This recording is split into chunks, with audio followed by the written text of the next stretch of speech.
Alam nyo, pag kayo ang pagpabor sa inyo, alam nyo, bawal po ang ginagawa. Kindly maintain Presiding order officer, within the bawal po court. ang ginagawa nitong nasa harap natin, nagkukomento. Kindly maintain order in the court. The Sergeant at Arms, by authority of the Senate President, is directed to kindly maintain. Hindi po order in the sila court. allowed. Mag-ingay. Korte po ito. Thank you. You may proceed, Senator Judge. Who was speaking? Ako po. You may proceed, Senator Judge. I was Padilla. interrupted. With due English. apologies. I'm sorry, Your Honor, but I need to qualify my answer. Mr. Presiding Officer, isang simpleng tanong lang po.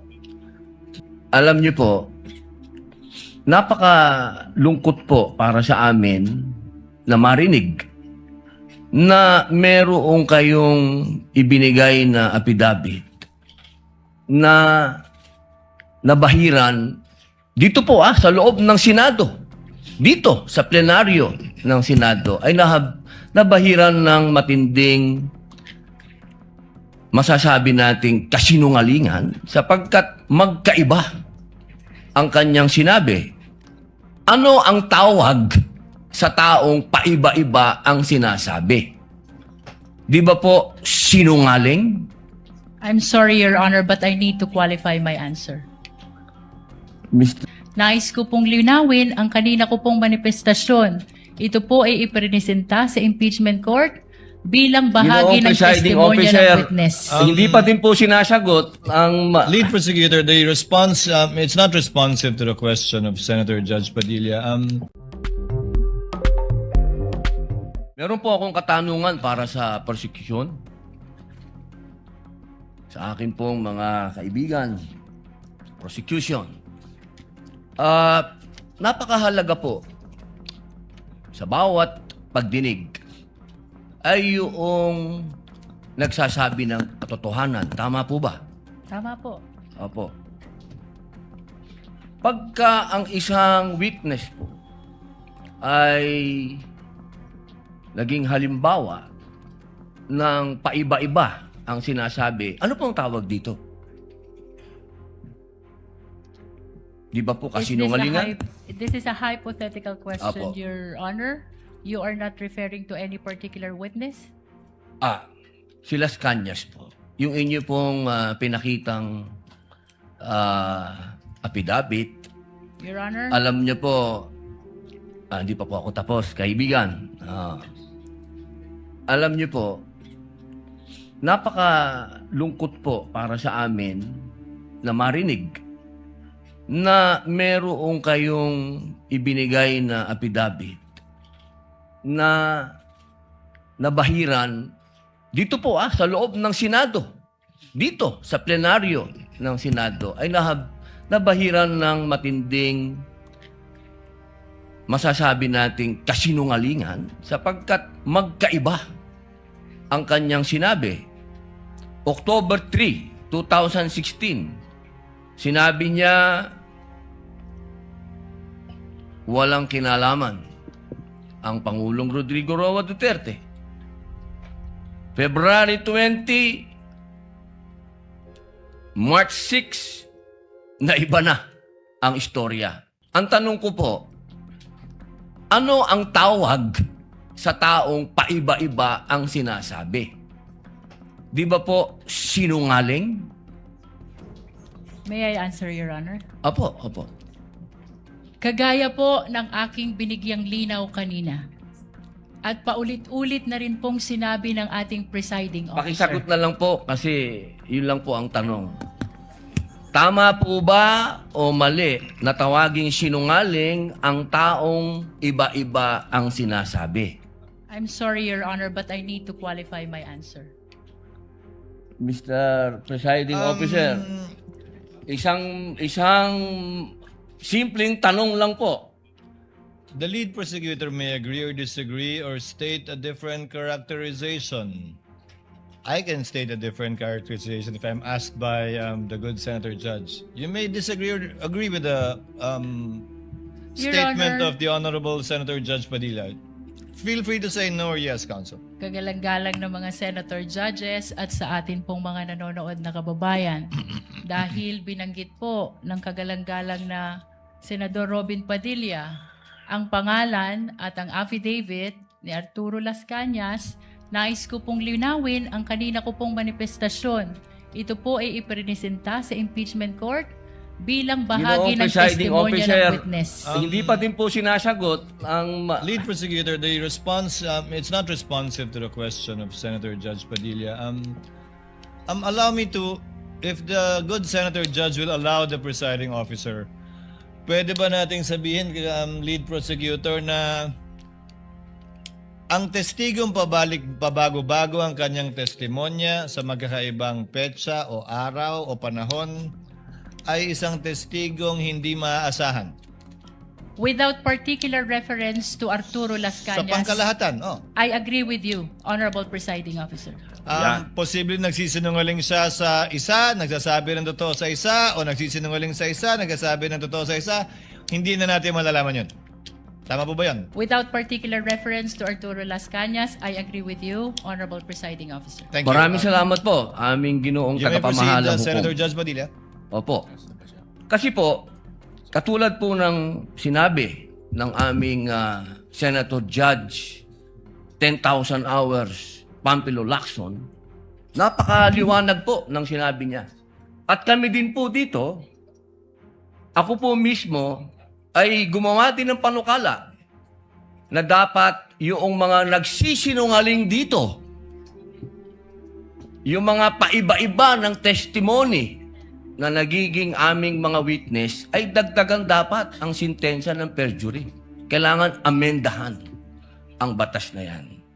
Ngayon, bilang pakiusap po sa inyo, sa prosecution, pwede po ba na sana ay maiwasan natin ang pagbibigay ng witness na may kasong perjury? Hindi na po ito si Las Cañas. Ang sinasabi ko po ay yung dalawang mahal nating witness, si Attorney Jeremy Lotok at si NBI Agent Talilong, na sa mga oras na ito ay may kasong hinaharap na perjury. Pwede po bang iwasan natin na may mga ganito tayong witness para ang nasasakdal po kasi dito ay ibinoto ng 32 million na tao. Sana po, aming mga mahal na kaibigan sa prosecution, ay isipin nating mabuti bago po tayo magbigay ng mga witness na may perjury na kaso o nagkaroon po kami ng dahilan na gumawa ng amenda na itong perjury ay amendahan. Pwede po ba yun? Your Honor, with all due respect, I would like to take exception to the question and manifestation of the Honorable Senator Judge Robin Padilla. First of all, we were able to verify already that there are no cases pending against the prosecution witnesses.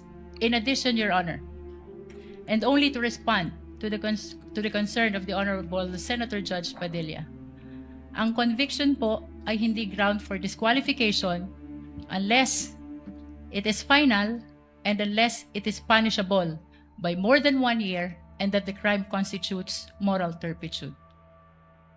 Alam niyo po, napakaganda po ng inyong sagot. Sana hindi one-sided ang ating persecution. Kasi, alam niyo,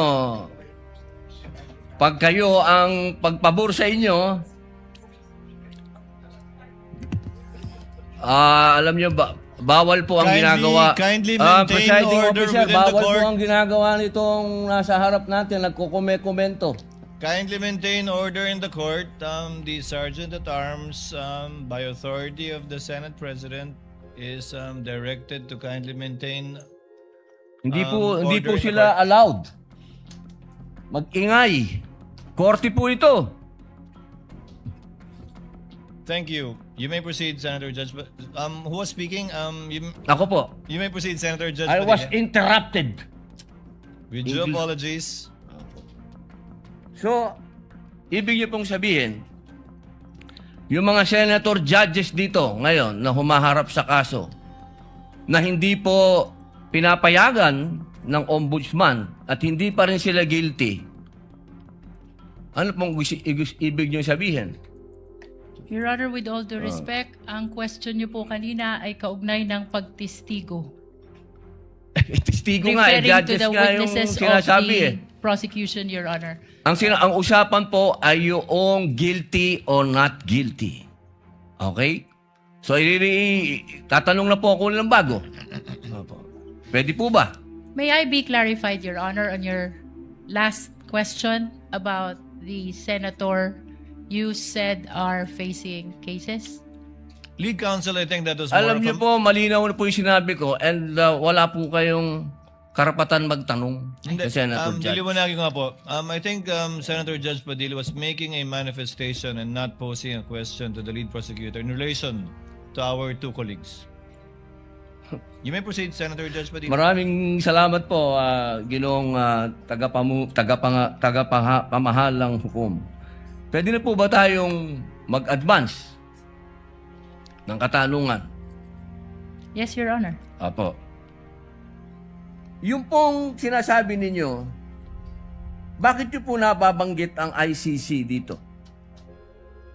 Ano po ang kinalaman ng ICC dito sa ating pagdinig? With all due respect, Honorable Senator Judge Robin Padilla, kagaya po ng nabanggit ko na, at marahil panglima ng banggit ng presiding officer, nabanggit po ang ICC, kaugnay ng affidavit ni Las Cañas na ipirinisinta po ng prosecution bilang bahagi lamang ng testimonya ng witness at bilang bahagi ng naging investigasyon ng Special Task Force ng NBI. Maraming salamat po. Senator Judge Padilla will please wind up. You can Opo. avail of a second round if you wish. Opo. Maraming salamat po. So, ibig pong sabihin, malinaw na kanina sinabi natin na What is the hindi pleasure siya... of, with the permission of Senator Judge and indulgence of Senator Judge Padilla, what is the pleasure of Senator Judge Rafi Tulfo? Walang mic. Kay Senator Padilla.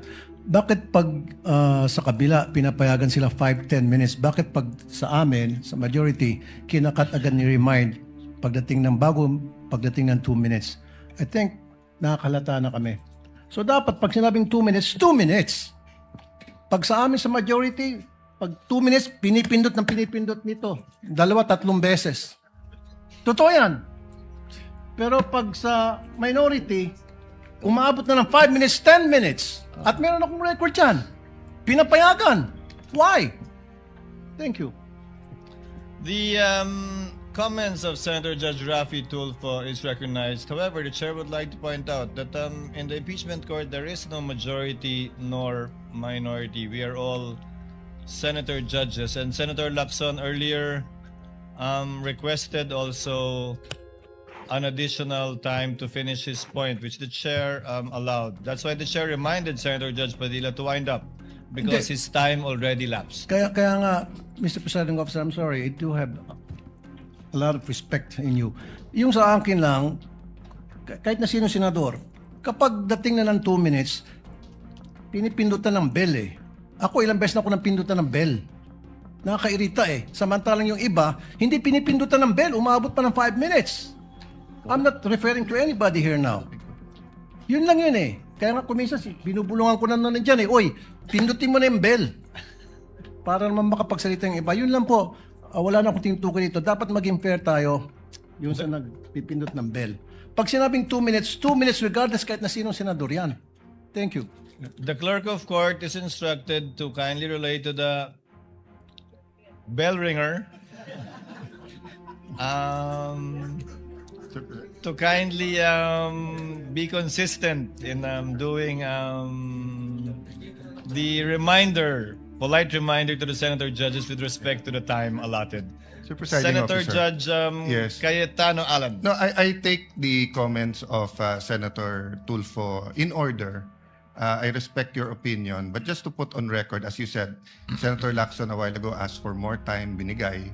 Walang bell yon. Yesterday, 2 bell sa akin. 2 o 3? Dalawa lang ang bilang ko. 2 lang bilang mo. And maybe the solution is that after the first, isang bell na lang, pero kasi from the start of the impeachment trial, we asked the presiding officer at sabi mo nga, liberality, because then if we can't ask questions, baka magkaroon ng motion or mas lalong tatagal. Maybe you've been doing it naman, but yun nga, yung just ask to wrap up. But konting, we all want to get back to work. There's so much that we want to do. At least, wala ngang majority-minority, but at least wala ngang threat ng kaso sa majority. Kami magsalita dito, parang may sword sa aming nakatutok. So, konting pagbibigay din sa amin ng konting liberality din sa pagtatanong. Yes. But in accordance with the rules, tama naman po yung sinabi ni Senator Tulfo. The presiding officer shall take in advisement the points raised by Senator Judge Raffy Tulfo as well as the point raised by Senator Judge Allen. And in that spirit, kindly wind up, Senator Judge Padilla. Ginoong tagapamahalang hukom, nais lamang pong sagutin ang ating kaibigan na si Senator Raffy Tulfo. Sandali lang po. Kaibigan, mas mahaba kasi yung sagot ng ating prosecution. Ako po ay nagtatanong lamang ng oo ba o hindi. Pasensya na po. Apo. Kindly wind up, Senator Judge Padilla, but you're gonna Opo. bail of the Maraming second round salamat if there's po. one. Tatalon na po ako. Dito na po ako sa aking kaibigan. Maraming salamat po, kaibigan. Apo. Sa akin pong kaibigan, kay Attorney Matibag, mahal na saksi. Mabilis lang po ito. Ako po ay napunta sa PDP Laban dahil po sa inyo. Tama po. Opo. Kayo po ang kumimbinsi sa akin. Tama po. Campaign manager niyo pa po. Opo. At masasabi po natin na isa kayo sa nagpa-number 1 po sa akin. Tama po. Sa lugar po namin, number 1 po kayo. Opo. Attorney Matibag, sumama po ako sa inyo dahil alam ko na isa po kayo sa arkitekto ng pagkapanalo ni President Rodrigo Roa Duterte. Tama po ba? Hindi po. Sapagkat noong 2016, ako po ay ang campaign manager ng Region 4A ni Secretary Mar Rojas po. Ayun. So, hindi po kayo connected nung panahon na yon kay Pangulong Rodrigo Roa Duterte? Hindi po. Opo.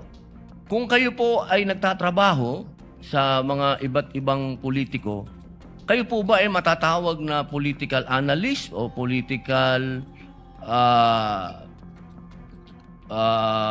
ano pang tawag po doon? Yung mga nagsasagawa, nagpapatakbo ng politika ng bawat politiko? Well, maaari pong matawag na tayo ay tumutulong sa ating pinaniniwalaan na kung sino po ang dapat manungkulan sa ating bayan. Opo. Ibig po sabihin, pwede po kayong gumawa ng isang kandidato at manalo? Makatulong lang po. Sapagkat ang paniwala ko po, hindi naman po isang tao, lalo na ako, ang magpapanalo ng isang kandidato. Opo. So ngayon po, masasabi po natin na pwede po kayong magtrabaho bilang isang political operator? Ano po bang konteksto ng political operator? Ang ibig ko po sabihin, ako po ay nasasama sa isang political party noon, so tumutulong po tayong maipanalo ang isang kandidato ng political party. Opo. Maipanalo lang po? O ano po ba ang trabaho ng political operator sa Pilipinas? Pwedeng gumawa? Pwede din sumira? Well, ang political operator to be successful, kailangan po yung kanyang sasamahan ay magtagumpay ang kanya pong laban at advokasya. Okay. Yun lang po. Maraming salamat po, kaibigang attorney. Thank you, Senator Judge Padilla. The Senate President is recognized for his interjections. Thank you, Mr. Presiding Officer. Tutuloy ko lang po yung mga katanungan ng mga kasamahan natin kanina. Mr. Witness, yung babalikan ko po yung persons of interest. Itong person of interest, ito yung nakausap niyong actual killer? Yung persons of interest po can be characterized na merong nakausap. At Pero merong- yung kausap niyo, ito ba yung actual na nakontrata? Well, persons of interest yun nga po, ang sinasabi nga po natin, ito yung maaring makapagturo Hindi pa po natin nakausap ito lahat. Ang sinasabi ko po kanina, dun sa atin pong mga nakilala, meron na pong mga pamilya na gustong makipag-usap sa atin at magbigay ng impormasyon. Hindi. Katunayan, nakakausap na po. So ito, hindi ito yung actual na nakontrata. Yun po yung dumadaan pa po sa proseso ng aming pong pag-iimbestiga. Gusto ko lang by process of elimination. Yung nakausap nyo is hindi pa actual na nakontrata. Hindi po natin masiguro doon po sa natitirang numero kung ang isa doon ay siya talaga ang actual na nakontrata or grupo po. Yung ibang, nasabi nyo may iba rin pa kayong nakakausap pa. Tama po. Yung iba naman ay makakapagturo kung sino yung nakontrata. Tama po, Your Honor. Tama. At itong mga taong makakapagturo, ano po yung mga ebidensya na pwede nyong sabihin na credible itong mga taong to? Doon na po pumapasok yung mga intelligence report po sa amin using our tools, the human intel and the Give me an officer's example. intel. Bigyan lang yung kami ng concrete example na ito ay credible, pwedeng paniwalaan na magtuturo. Just give us an example. Yung ginagamit po namin dito na human intel ay yung mga dati na rin po naming informants na nasa ground po na nakakakuha po ng mga intelligence na ipinapasa po sa amin. So base ito sa human intelligence. Human intel po, tama. Pero pwede ring mangyari na itong person of interest wala ring kalalabasan. Posible po yun. Nangyayari po yan sa mga kaso po na... So yung nasabi nyo kahapong 3 to 6 months, pwede rin after 6 months, 0. Walang kalalabasan. That is a possibility, pero gaya nga ng sabi ko, because we were able to narrow down the numbers at meron pong strong indication right now, kasama na nga po yung hangarin ng mga pamilya nitong mga taong nakausap na tinitingnan natin, eh dito po namin ibinabase na mukhang lalabas po ang positibong resulta po. So in other words, yung probability, mataas. Mataas po.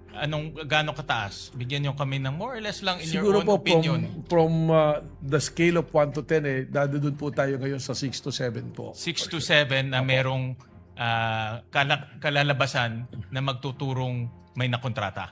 Tama po. Babalikan ko lang yung statement nyo na nakakausap nyo parati yung na-mention nyo yung Vice President Security Group. Tama Kasama ba? po yun sa isinama natin na pag-aaral po, pag-imbestiga. Correct. Kasama ba sila sa persons of interest itong Vice President Security Group? Meron Kasi pong... nabanggit nyo kahapon na madali silang tawagin, nandun lahat. No? Kasama ba sila dito sa persons of interest ninyo? Well, Kung pwede nyong sabihin, I know you're investigating, kung pwede lang sabihin, actually, meron pong personalidad na kasama ron. merong kasama doon. But naintindihan ko na itong VP Security Group is also members of the government. Yun nga po yung sinasabi ko that there are, actually doon po sa aming na-narrow down, there are many uniform who is in active service. Na pwede rin palitan ng executive at any given time. Tama? Tama po. So paano, kung pwede silang palitan, paano sila nagiging persons of interest na merong potentially manggaling sa kanila itong pagkukontrata? Yun po yung precisely the reason na ayaw po natin na yung term na tinatawag na masunog yung atin pong lead na kinukuha. Baka po maka-apekto pag nagkaroon po ng mga sudden po na galawan. So right now, yung tao po nating sinusundan at para madali rin po sa aming pag-monitor and surveillance, mas maigi po na nakapirmis po. Sige. Maraming salamat, Ginong. Salamat Thank po. you, Mr. Presiding Officer. Senator Judge Pangilinan is recognized for his interjections. Thereafter, Senator Judge Go. Thereafter, Senator Judge Ontiveros. Senator Judge Pangilinan, you have 2 minutes. You may proceed when you're ready, sir. Maraming salamat, Mr. Presiding Officer. Ginoong witness, nabanggit ng ilang testigo bago sa iyo, no, si Attorney Lotok, na in so many words, above his pay grade yung usapin ng interagency coordination. At sabi pa niya, maaring ang direktor mismo, former director or current director, ang makapagsasabi niyan. Nung sinabi niyo merong security threat na national security threat, nakipag-ugnayan ba ang NBI sa iba pang mga ahensya ng pamahalaan Meron para pag-usapan ito? Meron po kaming tuloy-tuloy na ugnayan. At sino-sino ang mga ahensya o alin dito sa mga ahensya ng pamahalaan ang nakipag-ugnayan kayo? Actually po, sinasabi nga natin, meron po kasing security cluster kung saan po natatalakay yung mga kailangan pong pag-usapan. So sa ngayon po, through the Office of the Executive Secretary, meron po ako mga pakikipag-usap dun po sa military units din po natin. If you will not mind, I will not mention the exact military unit po. So there have been interagency coordination to assess and to address itong kinokonsidera ninyong national security threat. Totoo po yan. Yes po. Okay. Doon sa usapin ng pag-iimbestiga ninyo naman, nasabi ninyong may narinig kayong mga banta, napanood ninyo. Meron ba kayong na-monitor na nagbanta naman ang ating Pangulo bilang pag-retaliate doon sa nasabing banta ni ni Vice President? Ibig sabihin po, banta ng Pangulo sa Vice Presidente? Yes. Meron ba kayong na-monitor? Wala po. Kung meron man, hypothetically, tama ba yun?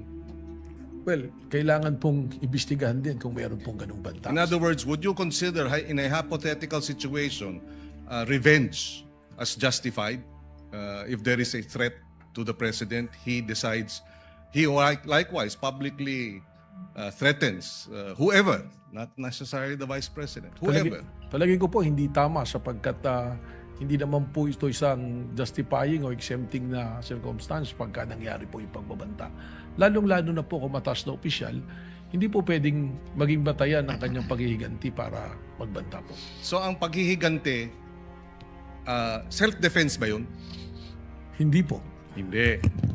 In other words, hindi legal ang paghihiganti sa usapin ng kung ikaw ay tinakot o ikaw may banta laban sa'yo. Hindi po. Or kung ikaw ay, when is it allowed? When is self-defense a valid,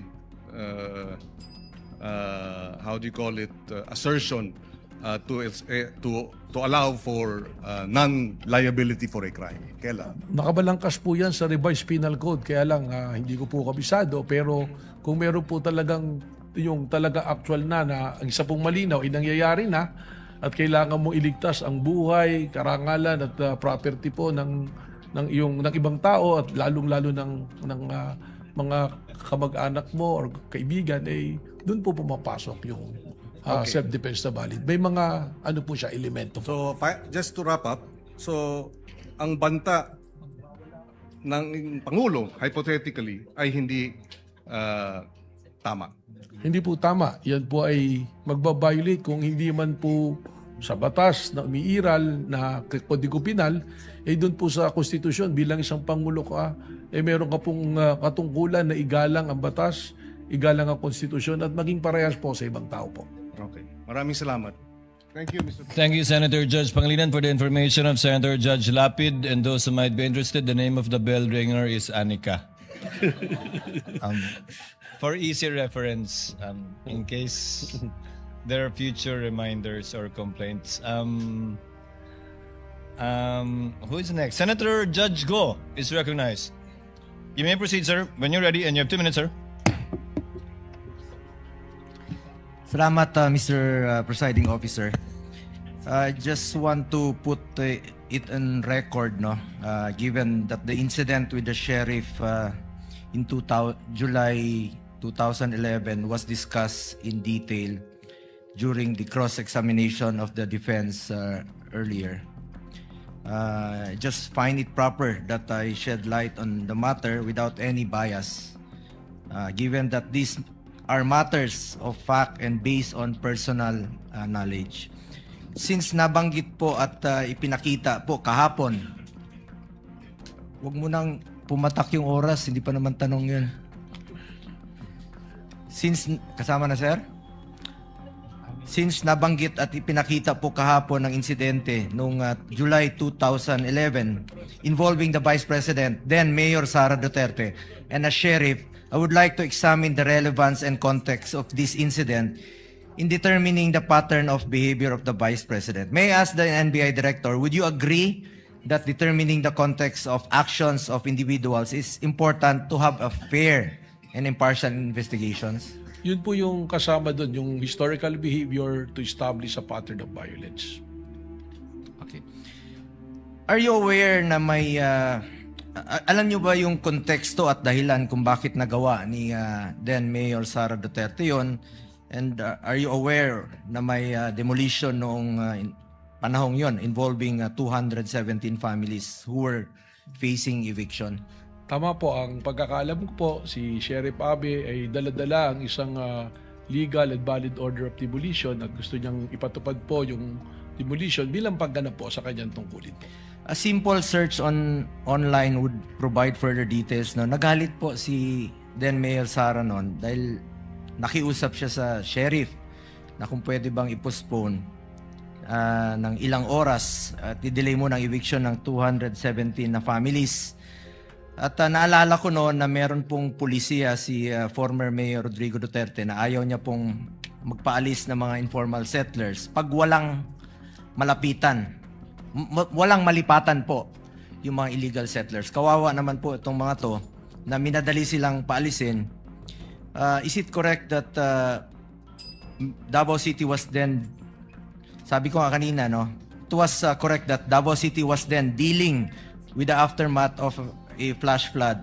At that then Mayor Sara Duterte had come from attending to affected residents before proceed. Alam niyo ba ito? Well, I was informed po kanina nung sinasabi. Alam niyo bang 31 po yung namatay ng panahon yon? Yun po, nalaman ko po kanina. Actually, nandun po ako nung nangyari po yung insidente. At after 2 days, bumisita rin po yung si former Vice President Jojo Binay. Kasama niya yung anak niya na si Senator Nancy Binay. Mismo, witness po ako doon na talagang hirap ng sitwasyon. June 29 po yung nangyari na madaling araw, yung flash floods, at marami pong namatay, no, 28 to 31. At after a day, July 1, may schedule po yung sheriff na paalisin yung mga informal settlers na wala pang malilipatan. Ang maalala ko lang po na nakiusap si then Mayor Sara na kung pwedeng ipagpaliban muna ng ilang oras o araw yung pag demolish po sa mga illegal or informal settlers na walang malilipatan. Actually, sa totoo lamang po, since we are here for the search for the truth and justice, I believe it is incumbent upon me to put on record my recollection of what happened. Yun po yung maalala ko. Sabi ko nga na may pulisiya po yung syudad noon na kung walang malilipatan yung mga informal settlers ay wag munang paalisin. Kawawa po yung mga kababayan nating mahirap na wala pong malilipatan. Yun po ang konteksto ng nangyari. We are not justifying violence, but we are highlighting that context is important to have a fair assessment of the incident. Magkakaiba naman po yung nangyari nung 2011 sa mga pangyayaring iniimbestigahan nyo po dito. In fact, not just this incident, in our search for the truth, importante alamin natin ang dahilan at konteksto ng mga pangyayari upang maging patas, objective at makatarungan ang ating pagsusuri. Yun lamang po. Ubus na yung Thank you. oras ko. Last 2 minutes na po. Thank you, Thank you, Senator Mr. President. Judge. Thank you, Mr. Presiding Officer. Salamat po. Tapos na ba yung oras ko? Sabi ni Anika, tapos na daw. Pagtabla yun sa basketball po, pagtabla sa last 2 minutes. May extension na 5 minutes po. Thank you, second round. Thank you, Senator Judge. Go. Senator Judge Ontiveros is recognized. You may proceed, ma'am, when you're ready. You have 2 minutes as well. Salamat, Mr. Presiding Officer. Mr. Witness, nabanggit po kanina ang political speech at pag-express ng dissent sa gobyerno. Bilang abogado at public servant, kailan po sa tingin ninyo lumalampas sa kritisismo at nagiging national security concern? Ang isa pong kritisismo ay lumalagpas na sa yung kalayaang magsalita kung meron na po tayong nalalagpasan at nababiolate na batas, at lalong-lalo na po kung ito ay maghahantong sa kaguluhan at makukompromiso po ang ating national security. If our national security will be under attack, malaki po itong problema. So, kung may kritisismo, pero meron din pong potensyal na lumikha ng kaguluhan o gawing insecure ang national security, lumalampas na po sa kritisismo, nagiging concern of national security ayon sa tingin po ninyo. Tama po, binabantayan na po natin yan ng masusi at mas malapit na pagbabantay. Alright, salamat po.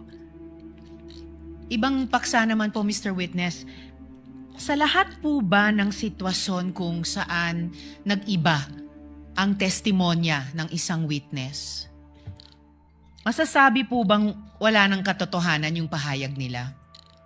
Ang testimonya po na paiba-iba ay dyan po pumapasok yung intervention ng korte na nakikinig kung anong testimonya ang dapat pakinggan. At titingnan po dyan ano ba ang circumstances, bakit may ganong testimonya, bakit nagbago, at eventually kung ano po yung talagang nilagdaan at kinilala, ay importante po yun. Speaking of yung circumstances, meron po bang mga valid reasons o meron po bang mga dahilan kung bakit nag-iiba ang testimonya sa karanasan at obserbasyon nyo? Marami po. Marami pong may pagbabanta sa buhay ng tumitistigo o sa kanyang pamilya o sa kanyang katatayuan. Maaari din po na dahil may konsiderasyon na pinansyal, ay pwedeng magbagong testimonya. At meron pa po siguro na tinitingnan din kung nabasasakripisyo ang kanyang pagkatao, hindi naman yung banta sa buhay niya, kundi sa pagkakakulong or kung ano man, or meron pong taong gusto pong pagbigyan sa kanyang pagtestigo. So, bagamat syempre naman po naghihigpit ang korte sa mga usapin ng katotohanan at standards ng katotohanan, ay hindi po masasabi sa lahat ng pagkakataon na wala ng katotohanan ang isang testimonya o yun, na Tama po hindi yan. na totoo ang isang testimonya o bahagi ng isang testimonya. Tama po yan, at lalong-lalo na kung may iba pong ebidensya, whether documentary or testimonial evidence din, pwede pong isa-ibangga doon sa testimonyang sinabi para ma-attain po at makita kung kailangang tanggapin o paniwalaan ng testimonyang sinasabi po ng isang tao. At doon po pumapasok yung wisdom ng korte, timbangin ang lahat at subukan pa rin gabayan ang buong proseso na buuin yung buong kwento at totoong kwento mula sa kahit pira-piraso. Tama po yun, yung wisdom and of course guided po by the law, the letters and the spirit of the law po. Of course. Huling tanong na lamang po, Mr. Witness. Sundan ko yung tanong kanina ni Senate President tungkol sa persons of interest. At ang punto po ninyo, tama po ba na pwedeng persons of interest ang kanyang mga security ni Vice President?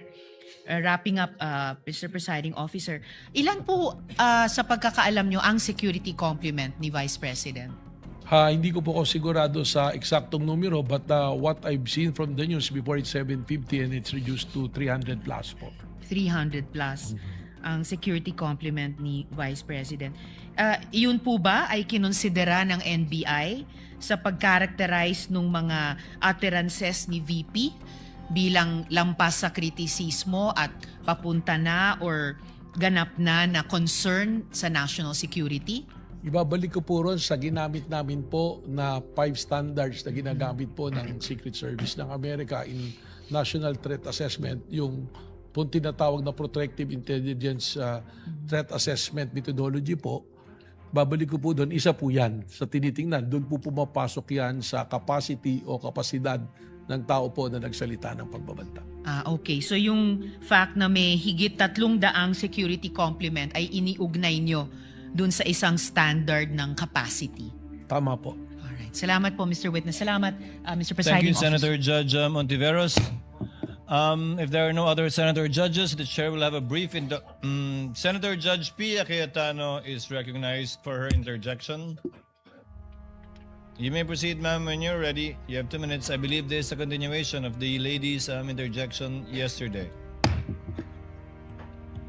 Thereafter, Senator Judge Alan Cayetano.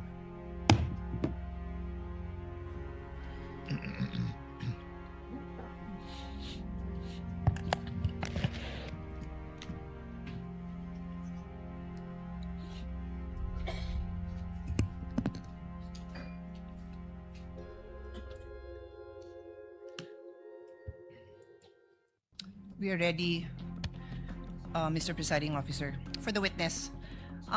Sir, nung May 13, you're recorded as saying, katunayan, nakiusap nga po ako kay John Consulta na puntahan kami dito sa Sequoia Hotel dahil meron po kaming planning mula po pa kaninang umaga, and you went on to say nandun ka with all the deputy directors, etc.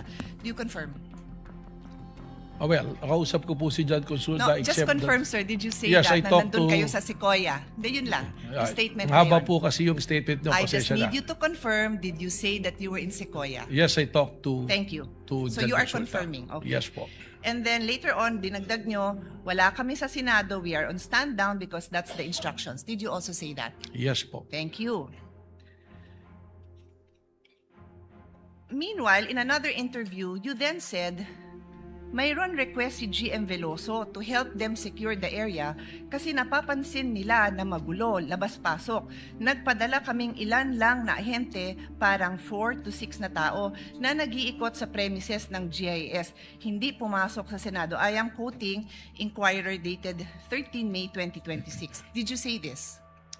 Yes, sa GSIS po. Okay, thank you. So, I asked now for the kind indulgence. May papa-flash lang ako. It's just a photo, dear colleagues, both parties. Paki-flash lang. So, sabi nyo nasa GSIS. You confirm na nasa GSIS yung Tama mga po. ahente mo.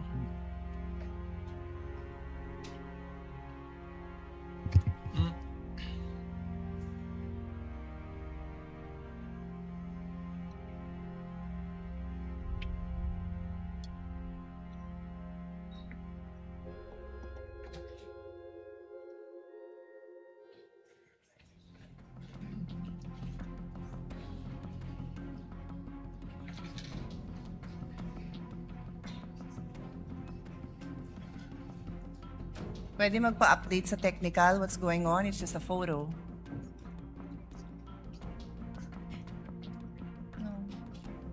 Ito, I'm just showing the Senate website for the record. Senate website.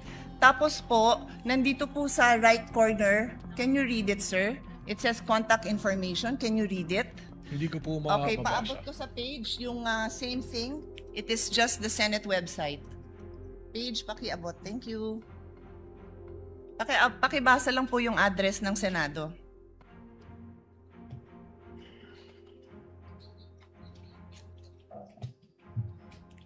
Contact information, GSIS Building, JW Jokno Building, Pasay City, 1300 Metro Manila, 632-8552. Okay na po yung phone number, no need.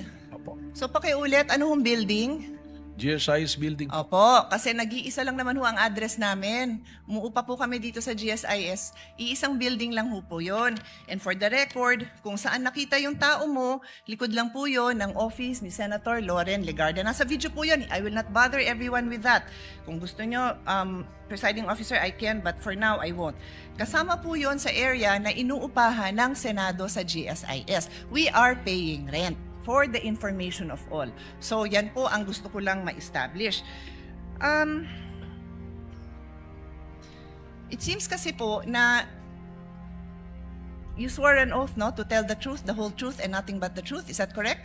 Yes po. Thank you very much. So, sa kaalaman po ng ating mga nanunood at masigasig na taga-subaybay ng mga kababayan natin, Rule 133 on the weight and sufficiency of evidence. Sabi sa Section 1, preponderance of evidence in determining where the preponderance or superior weight of evidence on the issues involved lies, the court may consider all the facts and circumstances of the case, the witness's manner of testifying, their intelligence, and also their personal credibility. Furthermore,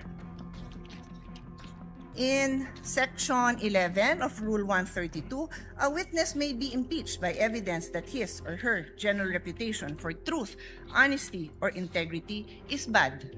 So, nag-ring na yung bell. I will be loyal. I will follow this na lang.